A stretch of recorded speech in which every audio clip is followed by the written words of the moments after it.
Assalamualaikum warahmatullahi wabarakatuh.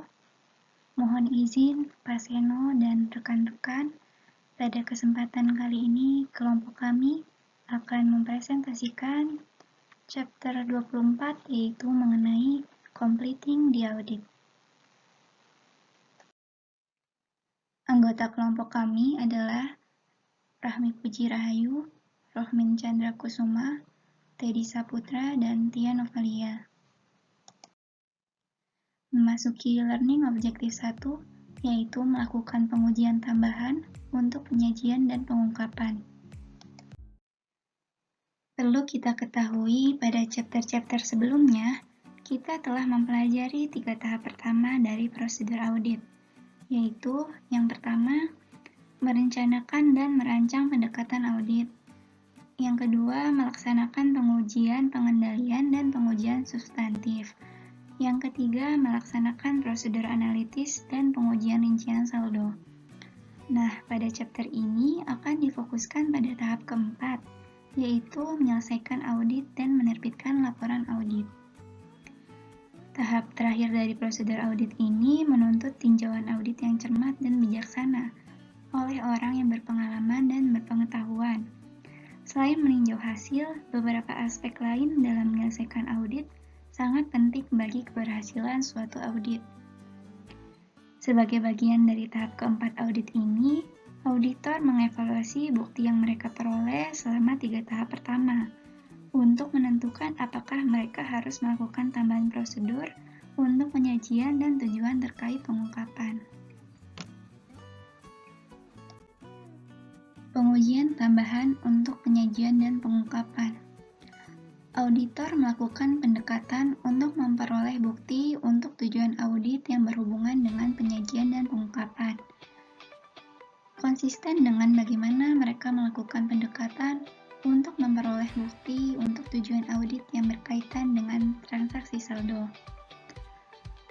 Beberapa pendekatan yang dilakukan oleh auditor adalah yang pertama, melaksanakan prosedur untuk memahami pengendalian yang berkaitan dengan tujuan penyajian dan pengungkapan sebagai bagian dari prosedur penilaian risiko. Yang kedua, auditor melakukan uji pengendalian terkait dengan pengungkapan ketika penilaian awal atas risiko pengendalian berada di bawah maksimum. Yang ketiga, melaksanakan prosedur substantif untuk memperoleh jaminan bahwa semua tujuan audit dicapai untuk informasi dan jumlah yang disajikan dan diungkapkan dalam laporan keuangan. Pada slide ini dapat dilihat tabel yang menunjukkan contoh prosedur substantif terkait dengan tujuan penyajian dan pengungkapan. Dapat dilihat tujuan audit yang pertama, keterjadian serta hak dan kewajiban. Contoh prosedur substantifnya, mereview kontrak utang guna menentukan bahwa piutang usaha dijadikan sebagai jaminan. Selanjutnya, tujuan audit kelengkapan. Contoh prosedur substantifnya, menggunakan daftar pengungkapan untuk menentukan apakah laporan keuangan sudah membuat semua pengungkapan yang diwajibkan oleh standar akuntansi. Kemudian, tujuan audit klasifikasi dan kemampuan untuk dipahami. Contoh prosedur substantifnya, mereview laporan keuangan untuk menentukan aset diklasifikasikan dengan benar antara kategori lancar dan tidak. Kemudian, tujuan audit keakuratan dan penilaian. Contoh prosedur substantifnya merekonsiliasi jumlah yang dimasukkan dalam catatan kaki utang jangka panjang dengan info yang diperiksa dan didukung dalam kertas kerja audit jangka panjang auditor. Selanjutnya kita memasuki learning objective kedua, yaitu mengenai review kewajiban kontingensi dan komitmen. Kewajiban kontingensi adalah potensi utang di masa depan kepada pihak luar atas jumlah yang belum dapat ditentukan yang dihasilkan dari aktivitas yang telah dilakukan. Jadi, kewajiban kontingensi ini adalah suatu keadaan yang masih diliputi oleh ketidakpastian, mengenai kemungkinan diperolehnya laba atau rugi oleh suatu perusahaan yang baru akan terselesaikan dengan terjadi atau tidak terjadinya satu atau lebih peristiwa di masa yang akan datang. Transaksi yang bersifat kontingensi ini, atau bisa disebut bersyarat, sifatnya ini belum mengikat bank untuk melakukan tagihan ataupun kewajiban real saat ini. Akan tetapi secara antisipatif, kontingensi tersebut akan menjadi kewajiban atau tidak sangat tergantung terjadi atau tidak terjadinya peristiwa yang berkaitan dengan kontingensi ini di masa yang akan datang. Kemudian disebutkan 3 peristiwa yang dapat menyebabkan adanya transaksi yang bersifat kontingensi. Yang pertama, terdapat potensi pembayaran di masa mendatang kepada pihak luar atau penurunan nilai aset yang dihasilkan dari kondisi sekarang. Yang kedua, terdapat ketidakpastian jumlah pembayaran atau penurunan nilai di masa mendatang. Yang ketiga, hasilnya akan diperoleh dari kejadian di masa mendatang. Standar akuntansi menggunakan 2 pendekatan utama dalam menghadapi ketidakpastian dalam kontingensi kerugian. Yang pertama, mengukur kontingensi dengan menggunakan pendekatan nilai wajar. Yang kedua, menggunakan ambang probabilitas. Dengan ambang probabilitas, standar menggambarkan 3 tingkat kemungkinan keterjadian, mulai dari remote hingga probable, dan perlakuan laporan keuangan yang sesuai untuk setiap kemungkinan. Dapat dilihat dalam tabel yaitu kemungkinan keterjadian dan perlakuan laporan keuangannya. Dimulai dari kemungkinan keterjadian peristiwa remote atau kecil kemungkinannya, perlakuan laporan keuangannya tidak diperlukan pengungkapan. Yang kedua, reasonably possible, yaitu lebih besar dari remote tapi lebih kecil dari probable, yaitu perlakuan laporan keuangannya diperlukan pengungkapan catatan kaki. Yang terakhir, probable mungkin terjadi perlakuan laporan keuangannya jika jumlah diestimasi secara masuk akal, akun-akun laporan keuangan disesuaikan. Jika jumlah tidak dapat diestimasi secara masuk akal, diperlukan pengungkapan catatan kaki.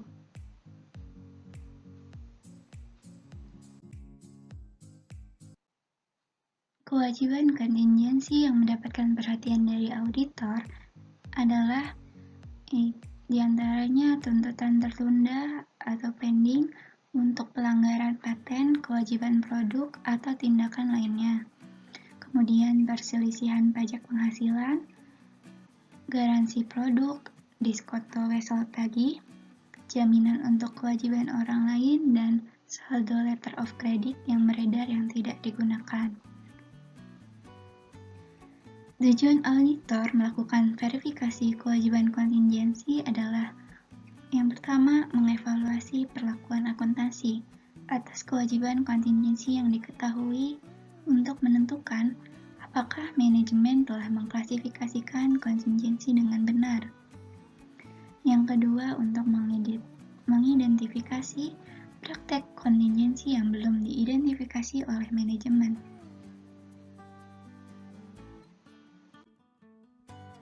Berikut ini dijelaskan prosedur audit untuk menemukan kontingensi. Langkah pertama dari mengaudit kontingensi adalah menentukan ada tidaknya kontingensi. Berikut prosedur audit yang sering kali digunakan. Yang pertama, mengajukan pertanyaan ke manajemen, bisa melalui lisan atau tulisan, mengenai kemungkinan adanya kontingensi atau tidak. Auditor harus spesifik dalam menggambarkan jenis kontingensi yang mungkin memerlukan pengungkapan sebagai pengingat bagi manajemen. Yang kedua, mereview laporan agen pendapatan internal tahun berjalan dan tahun sebelumnya untuk penyelesaian pajak penghasilan. Yang ketiga, mereview notulen rapat direksi dan pemegang saham untuk menunjukkan adanya tuntutan hukum atau kontingensi lainnya. Yang keempat, menganalisis beban hukum selama periode audit dan review faktur serta laporan dari penasihat hukum. Untuk indikasi kewajiban kontingen, terutama tuntutan hukum dan penundaan penilaian pajak. Yang kelima, memperoleh surat dari setiap pengacara utama yang memberikan jasa hukum untuk kliennya. Yang keenam, mereview dokumentasi audit atas setiap informasi yang menunjukkan potensi kontingensi. Misalnya contohnya konfirmasi bank. Yang ketujuh, memeriksa letter of credit yang berlaku pada tanggal neraca dan memperoleh konfirmasi menyangkut saldo yang digunakan atau tidak. Jika auditor menyimpulkan bahwa terdapat kewajiban kontingensi, maka harus dilakukan evaluasi yang signifikan terkait kewajiban yang potensial dan sifat pengungkapan yang diperlukan dalam laporan keuangan untuk memperoleh bukti keterjadian.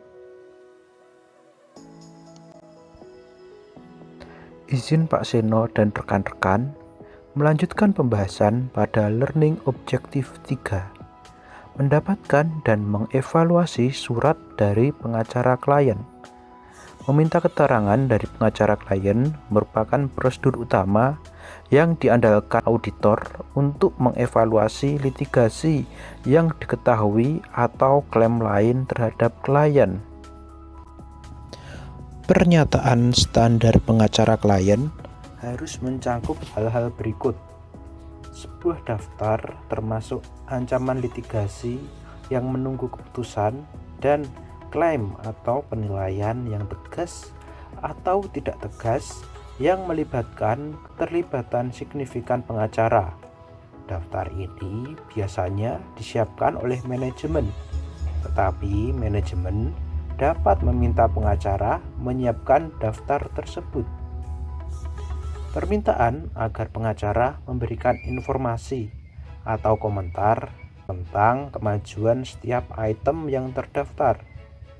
Informasi yang diinginkan termasuk tindakan hukum yang ingin dilakukan klien, kemungkinan hasil yang tidak menguntungkan, dan perkiraan atau kisaran potensi kerugian.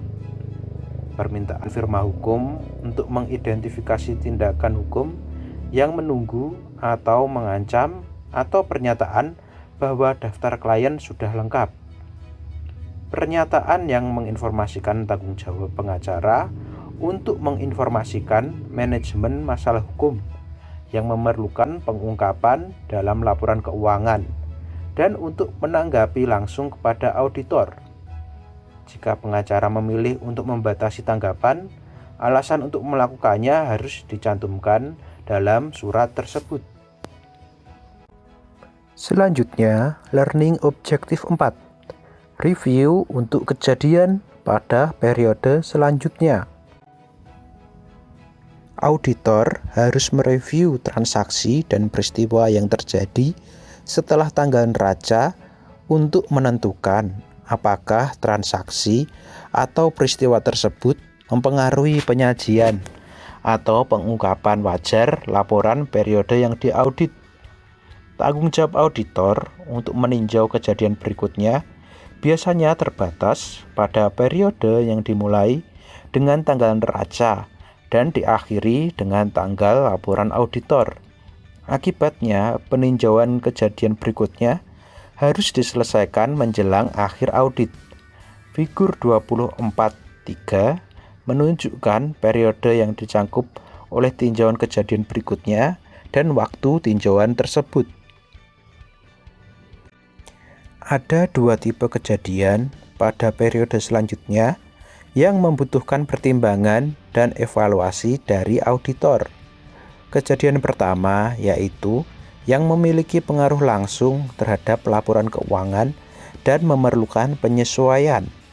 Beberapa peristiwa yang terjadi setelah tanggal neraca memberikan informasi tambahan kepada manajemen yang membantu mereka dalam menentukan penyajian saldo akun secara wajar pada tanggal neraca. Informasi tentang peristiwa tersebut membantu auditor dalam memverifikasi saldo. Kejadian kedua yaitu yang tidak memiliki pengaruh langsung terhadap laporan keuangan, tetapi mungkin memerlukan pengungkapan. Kejadian yang memberikan bukti tentang kondisi yang tidak ada pada tanggal neraca dilaporkan, tetapi muncul setelah tanggal neraca dan mungkin signifikan sehingga memerlukan pengungkapan. Ada dua kategori dari prosedur audit untuk kejadian pada periode selanjutnya. Pertama, prosedur biasanya terintegrasi sebagai bagian dari verifikasi saldo rekening akhir tahun. Kategori pertama meliputi pengujian cut-off dan penilaian yang dilakukan sebagai bagian dari pengujian rincian saldo. Kedua, prosedur yang dilakukan secara khusus untuk tujuan menemukan kejadian atau transaksi yang harus diakui sebagai kejadian selanjutnya. Pengujian kategori kedua dilakukan secara khusus untuk memperoleh informasi untuk dimasukkan ke dalam saldo akun tahun berjalan atau catatan kaki sebagai pengujian terhadap tujuan penyajian dan kelengkapan pengungkapan.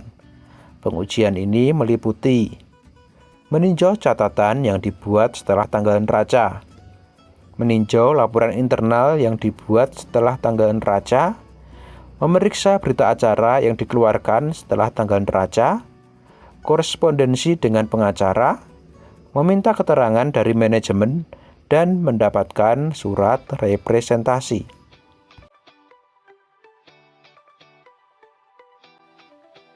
Learning Objective 5. Akumulasi bukti akhir. Pada bagian ini, kita akan membahas 5 jenis akumulasi bukti akhir. Antara lain,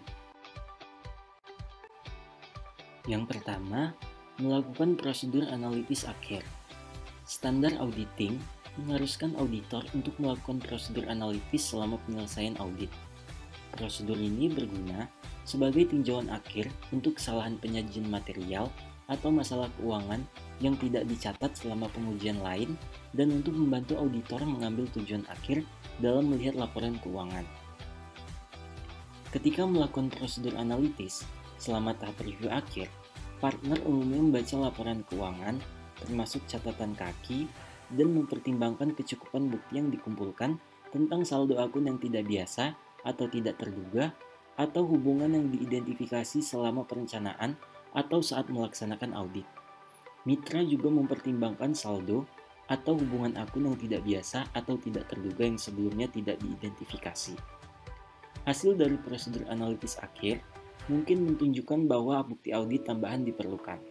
Jika demikian, auditor harus melakukan pengujian tambahan untuk memperoleh bukti yang cukup dan tepat bahwa akun yang terpengaruh telah dinyatakan secara wajar.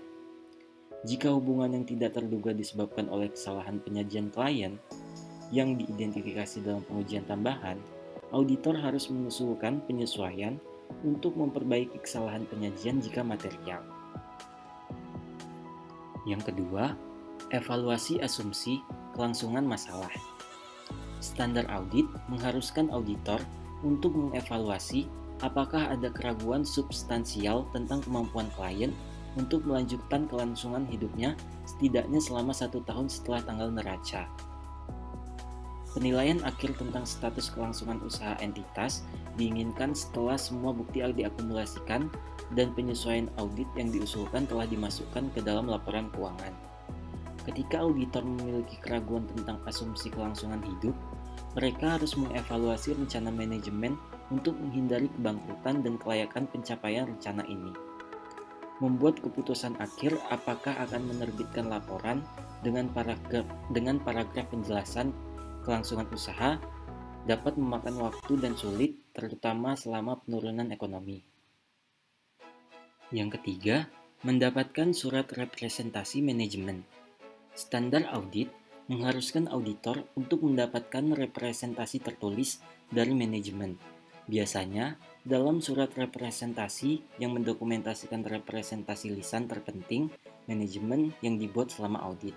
Surat tersebut disiapkan di atas skop surat klien, ditujukan kepada firma CPA, dan ditandatangani oleh pejabat perusahaan tingkat tinggi, biasanya presiden dan kepala keuangan.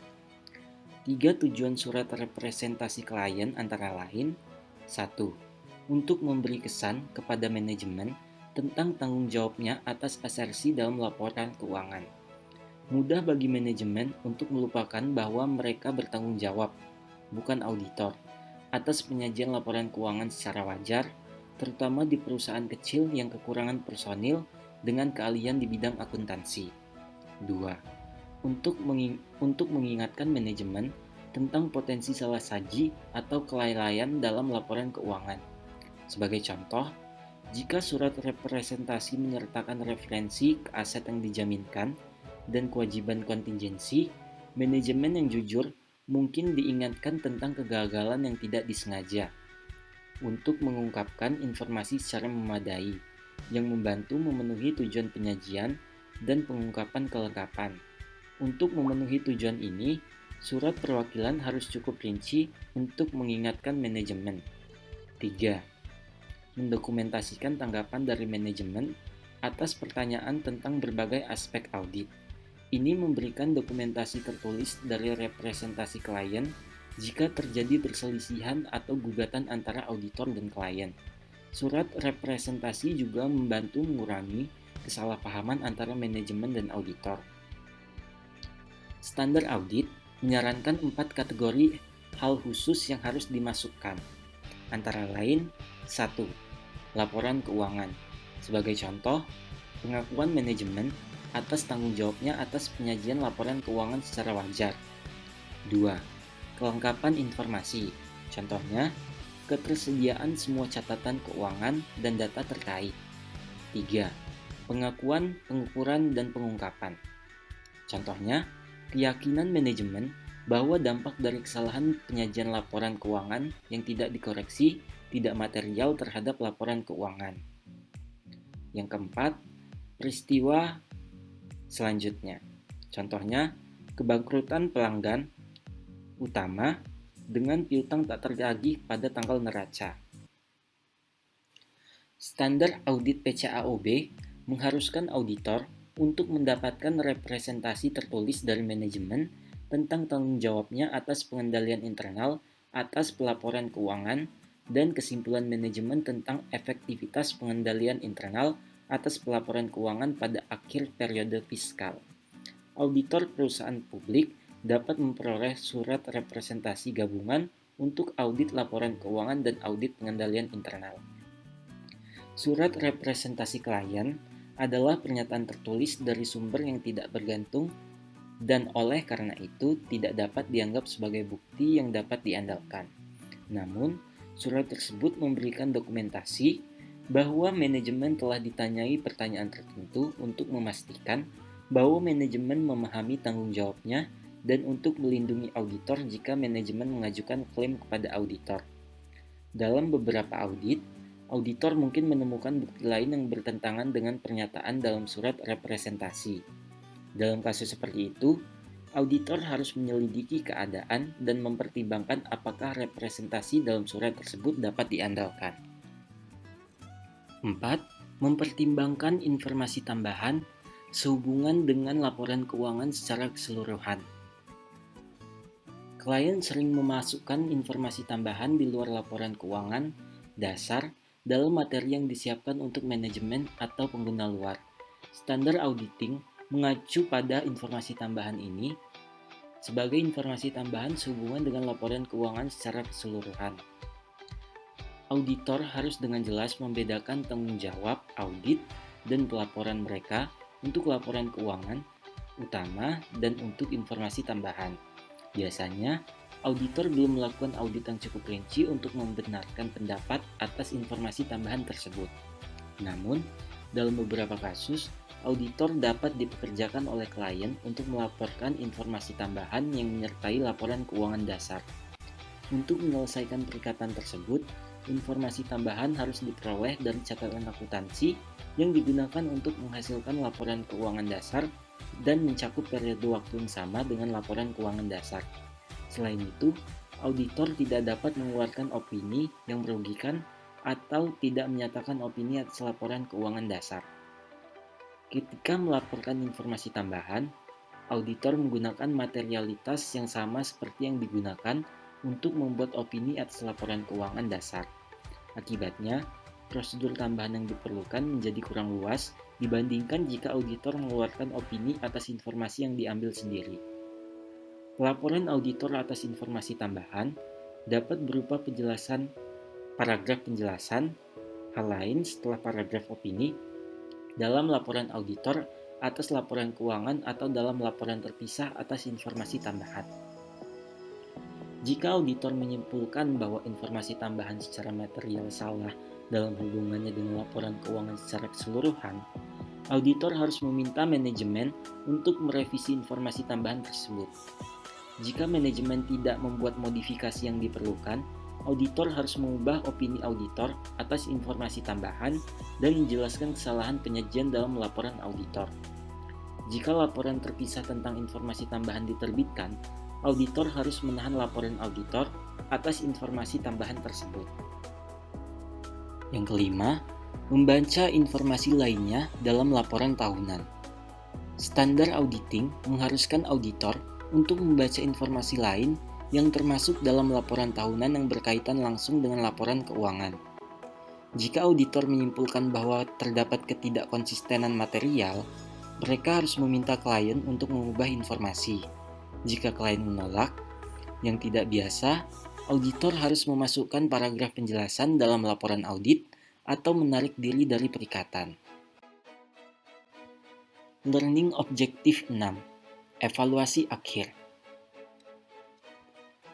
Terdapat 5 aspek utama dalam mengevaluasi hasil yang akan dibahas pada Learning Objective 6 ini, antara lain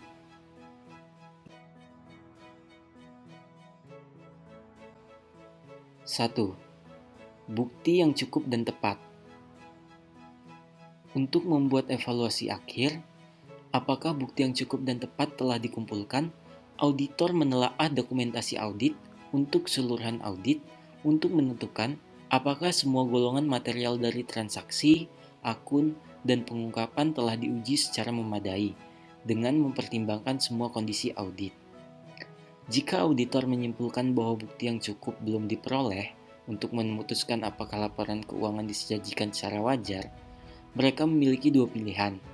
Yang pertama, mengakumulasikan bukti tambahan atau menerbitkan opini wajar dengan pengecualian atau pernyataan sangkalan.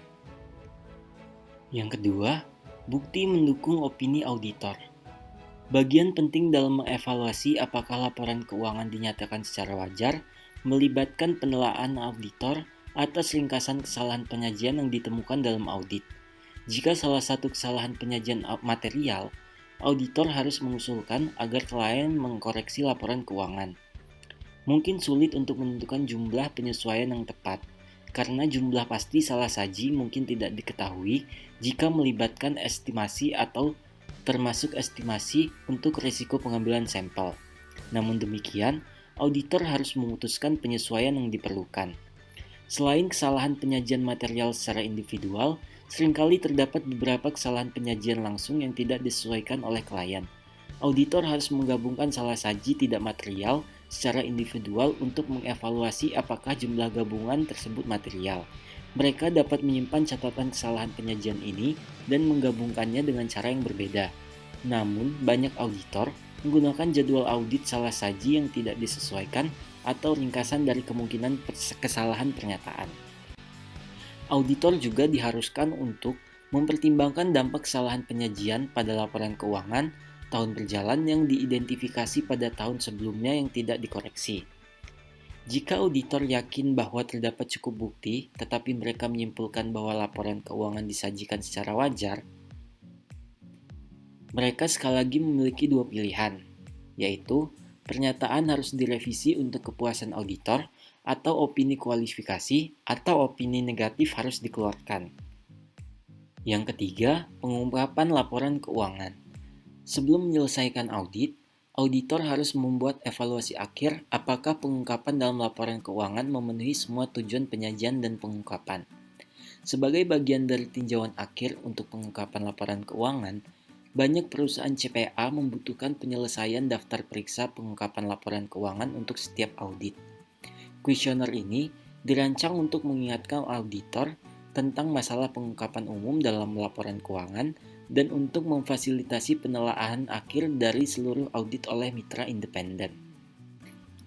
Yang keempat, tinjauan dokumentasi audit.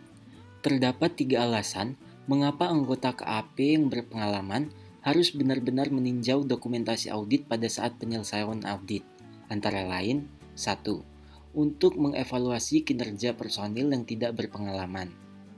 2. Untuk memastikan bahwa audit memenuhi standar kinerja KAP. Yang ketiga, untuk mengatasi bias yang sering masuk ke dalam pertimbangan auditor. Yang kelima, tinjauan kualitas keterlibatan. Pada penyelesaian audit yang lebih besar, laporan keuangan dan seluruh kumpulan file audit biasanya ditinjau oleh peninjau independen yang tidak berpartisipasi dalam audit, tetapi merupakan anggota dari firma audit yang melakukan audit. Tinjauan kualitas perikatan terkadang disebut sebagai tinjauan independen. Diperlukan untuk penugasan SEC, termasuk peninjauan informasi keuangan interim dan audit pengendalian internal. Peninjau ini sering mengambil posisi yang berlawanan untuk memastikan pelaksanaan auditnya memadai. Tim audit harus mampu menjustifikasi bukti yang telah dikumpulkannya dan kesimpulan yang diambilnya atas dasar keadaan audit. Ringkasan evaluasi bukti dapat kita lihat pada gambar 24.8. Pada gambar tersebut merangkum pengevaluasian apakah terdapat bukti yang cukup dan tepat, dan apakah bukti tersebut mendukung opini atas laporan keuangan.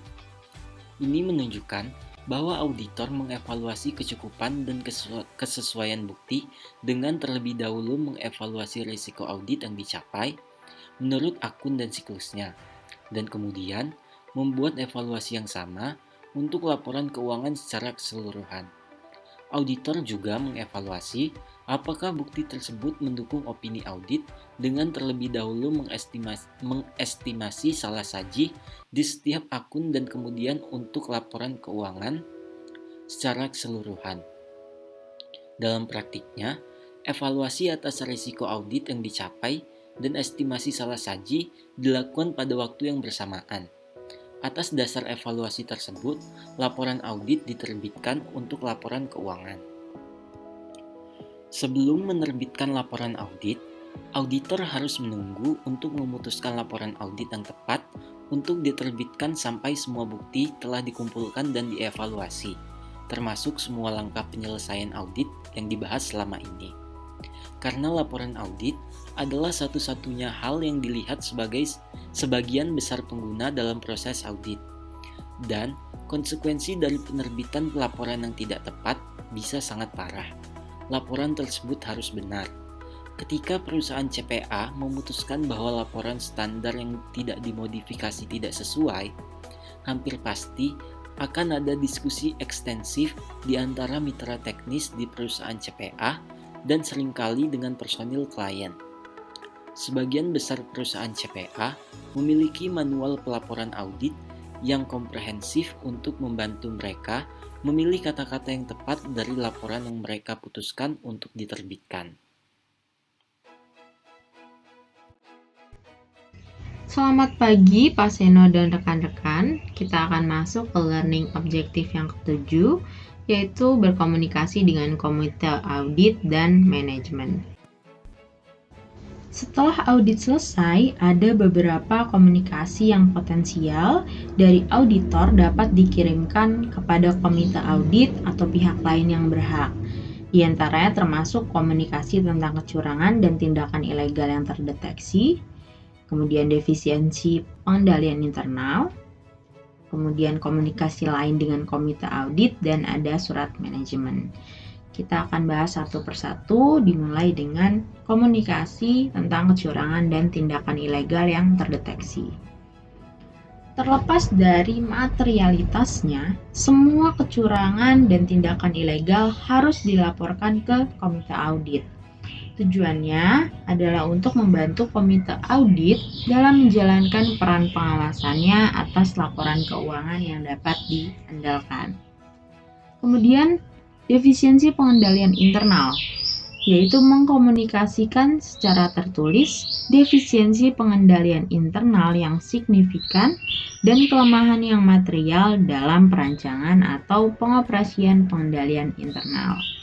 Kemudian ada komunikasi lain dengan komite audit, yaitu mengkomunikasikan informasi tambahan tertentu. Contohnya, perubahan kebijakan akuntansi yang signifikan, metode yang digunakan untuk memperhitungkan setiap transaksi signifikan yang tidak biasa, dan sebagainya. Tujuannya adalah untuk mengkomunikasikan tanggung jawab auditor dalam audit atas laporan keuangan, dan untuk menyediakan tinjauan mengenai lingkup dan penetapan waktu audit, kemudian untuk memberikan temuan signifikan kepada pihak yang bertanggung jawab atas tata kelola yang timbul selama audit, dan untuk memperoleh informasi yang relevan dengan audit dari pihak yang berhak atau yang terlibat dalam tata kelola.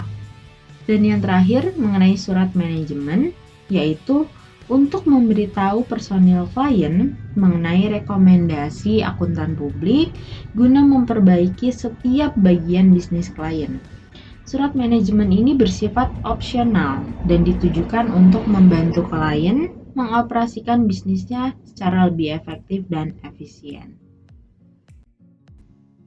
Kemudian kita masuk ke learning objective yang ke-8 mengenai penemuan fakta-fakta lebih lanjut. Jika setelah laporan keuangan yang diaudit telah diterbitkan, namun ternyata mengandung salah saji material, contohnya dicantumkannya penjualan yang tidak ada yang bernilai material, kemudian kelalaian menghapus persediaan yang telah usang, ataupun menghilangkan catatan kaki yang penting, maka auditor harus meminta klien untuk segera menerbitkan laporan keuangan yang telah direvisi beserta penjelasan mengenai alasan revisi tersebut. Jika klien menolak, maka auditor dapat memberitahu dewan direksi dan agen regulator yang memiliki jurisdiksi terhadap klien. Dan untuk saham publik, maka SEC atau OJK-nya dan bursa saham dapat memberitahu para pemegang saham. Kemudian, gambar tersebut mengilustrasikan periode yang dicakup oleh review atas peristiwa kemudian atau review of subsequent event, kemudian pemrosesan laporan keuangan, dan penemuan fakta-fakta lebih lanjut. Di sini ada 3 tanggal, jadi diibaratkan akhir tanggal ngerasa si klien ini tanggal 31 Desember. Kemudian ada tanggal laporan auditnya di tanggal 11 Maret dan tanggal penerbitan laporan keuangan klien di tanggal 26 Maret. Dari tanggal 31 Desember sampai dengan 11 Maret, ini adalah periode di mana review of subsequent event ini dilakukan. Dan dari tanggal 11 Maret sampai 26 Maret ini adalah periode pemrosesan laporan keuangan.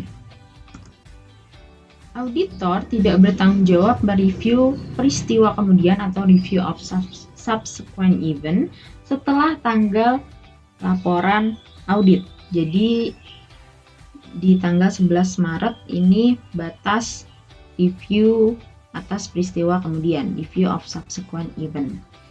Namun, jika nanti setelah tanggal laporan audit dan sebelum tanggal penerbitan laporan keuangan klien ini, si auditor menemukan fakta-fakta lebih lanjut, jadi dari tanggal 11 Maret sampai 26 Maret, mereka menemukan fakta-fakta lebih lanjut, maka auditor akan mengharuskan agar laporan keuangan direvisi sebelum diterbitkan.